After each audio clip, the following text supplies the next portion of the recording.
Hi everyone, my name is Anthony, and I'm a student here at the UCLA School of Dentistry. And today, we will be learning about the basics of photography. Now this video is geared more towards users who have no prior experience with a camera like this, or a DSLR.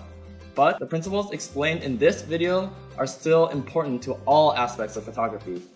So learning or relearning the basics will really help hone your skills as a clinical photographer. Well, are you excited? Because I am. So let's get started.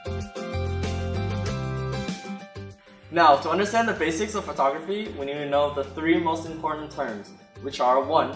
Aperture, 2. Shutter speed, and 3. ISO. Now, what do all these mean? Well, I'm glad you asked. So let me explain. So in photography, aperture is the opening in your lens, kind of like the pupil in your eye. Now, the bigger the aperture, the more light your lens lets through. So if you look on your camera, the aperture is going to be a number following the letter F. Now, aperture is a little bit tricky because the smaller the aperture number, the wider the aperture actually is. Well, now you're asking, what does all this matter? Well, it matters because aperture also affects something called the depth of field. Now, the depth of field tells you how much of your picture is going to be in focus. And in relation to aperture, the wider the aperture, the shallower your depth of field is going to be. I know that's a little bit confusing, so how about we take a look at some examples. So here, we have 3 pictures shot at different apertures. As you can see, the smaller the aperture, the deeper the depth of field. And from the left to right, we are stopping down the aperture or making it smaller, so that more of the background comes into focus. Next up, we have shutter speed. So shutter speed is how fast your camera is closing its blinds, or basically how fast it's blinking. Now a lower shutter speed is going to let more light through, and a higher shutter speed is going to let less light through the lens. And a result of that is motion blur. So let's take a look at some examples. So here we have 2 pictures comparing the effects of shutter speed. At a higher shutter speed, your camera is able to freeze motion as shown by the picture on the right. A lower shutter speed then will give you blurry pictures if your subject is moving, like in the picture on the left.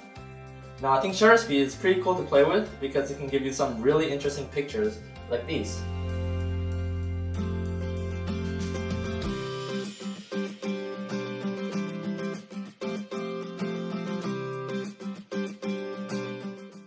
Now lastly, we have ISO. The ISO number tells you how sensitive to light the camera is, so the higher the ISO, the more sensitive it is. Now a higher ISO allows you to take better pictures in low lighting, so if you find that your pictures are coming out a little bit dark, just bump up the ISO, that way your pictures will come out brighter. Now there's also a cost to this, and the disadvantage is that the higher you go on the ISO number, the grainier your image becomes. So really, only change your ISO when you can't change the other 2 settings that we've been talking about, like the aperture and shutter speed.